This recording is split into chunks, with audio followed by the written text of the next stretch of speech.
Well, hello everyone. Welcome to On the Level Leadership. I have taken a few weeks off, and the reason for that is because I really wanted to do some soul searching and some real introspections around where I'm going with my business as a coach, as a consultant in the leadership space. Oftentimes, when we're in our careers or when we're in our jobs, we have sometimes opportunities that come up that may be more than one. There may be opportunities in different domains or different roles or maybe different levels offered to us.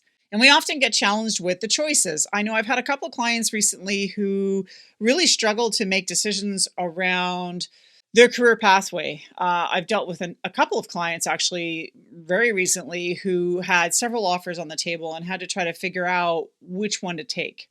Some paid more than others. Some were more flexible than others. Some had more benefits than others. Some had greater career growth potential than others. Others had more impact than the other job and not necessarily in the right mix. So, how do you make these decisions? There is an entire coaching world out there that focuses on career development, career alignment, and making sure that your personal goals, your personal values align with those career choices that you make. And they're not always easy because our values can be quite vast and sometimes conflict with the environment that we're working in. What do you do when you have two opportunities in front of you and you don't know which one to take? If you do have a couple of offers on the table, the first thing I'm going to tell you is that it's probably a good idea to just simply be grateful that you have two opportunities to consider for your career.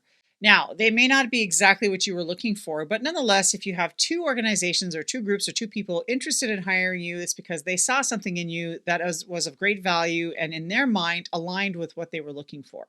So kudos on that.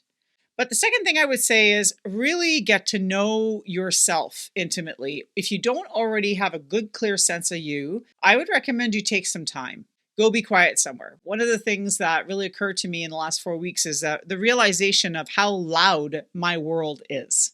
It's really loud, like super loud. In and amongst all of this, I have a business to run. I have clients that I'm currently serving and trying to serve new clients.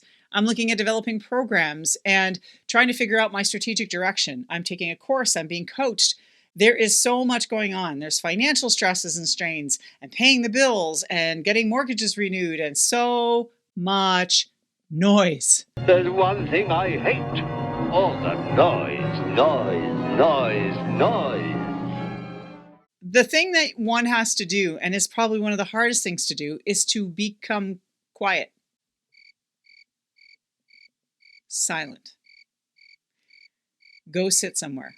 Something that I have been known to do in the past is to go sit in my backyard and I take my shoes off and I put them on the ground. And I do what's called a form of grounding. I literally put my feet on either fresh grass or on the stone patio. And I envision really white light coming into me from the earth and all of the darkness and anxiety going out of me through my feet into the ground. Now, that might sound woo-woo to you, but it helps me feel grounded and helps settle down my brain.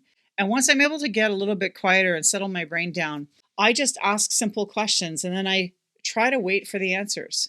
What feels right to me? What is my truth? What are my values? What do I really enjoy in life, at work, in my client interactions? What do I love most about my business? Now, I'm doing this work right now in the course I'm taking with a coach named Kat, and I'm going to put the link to their course down below.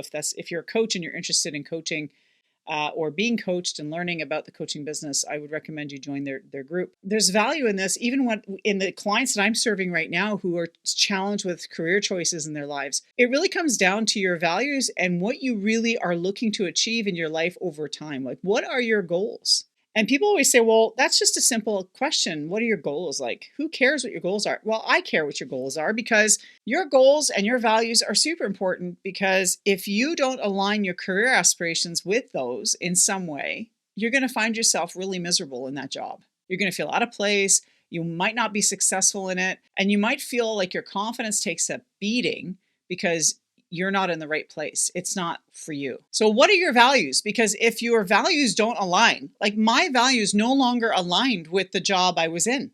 Work-life balance was not possible as an executive in the role that I was in. So I decided, okay, it's time for me to look for something that provides a bit more balance for me, that I can actually like clock off in the evenings and on weekends and not feel guilty about it or have to find someone to back me up. I want to be able to take more vacations and be able to plan that around my schedule and not have to ask permission from someone else, right? I want to be able to serve people in a way that's impactful and where I feel like I'm providing value. And yeah, I'm getting paid for that. But at the end of the day, I want to be able to help people achieve their goals, get promoted, overcome imposter syndrome, feel more confident in their lives, right? That's what I do. So what do you want to do? What is it that you want to offer? What kind of things do you want to do in work? And make sure that whatever career choice you have in front of you aligns. Now, there will never, ever, ever, ever be a perfect job. I want you to keep that in mind. Even as a consultant or as a coach, being in business is never perfect. There are things here in the business that I cannot stand. I hate accounting. I hate it, but I do it because bookkeeping is important. But there are things that you're not going to like about that job. That's fine. But if the vast majority of the things align with where you want to go, if you want to become an executive and this is just the next logical step to get you there because you're going to be managing more people, you're going to have a budget, whatever, then that's the job you want to take. Even if it pays a little less, you might want to consider that. What is the experience? What's the value of the experience you're going to get in that role? And how might that actually end up being a greater value to you to be able to compete to jobs that actually pay significantly more later? I would even suggest that you weight these things. What's more important from 1 to 5, 1 to 10? All I'm going to say is if you're having a real hard time deciding between two organizations or two jobs, it shouldn't just be about the money, guys. It should not just be about the money. That's important. I mean, we need money to pay bills, but that should not be the focus of your decision. I would love to hear your stories in the comments if you're following this on YouTube around your experiences and how you made decisions around career choices.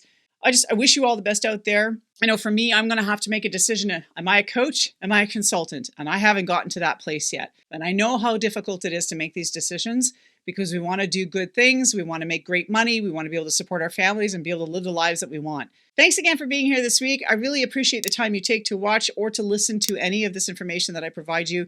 If you have any comments on YouTube, feel free to put them in the comments down below. Otherwise, give the video a nice like. And if you like this kind of content and you want to follow me, make sure you subscribe. Anyway, wishing you all the best out there. Good luck, folks. Until next time.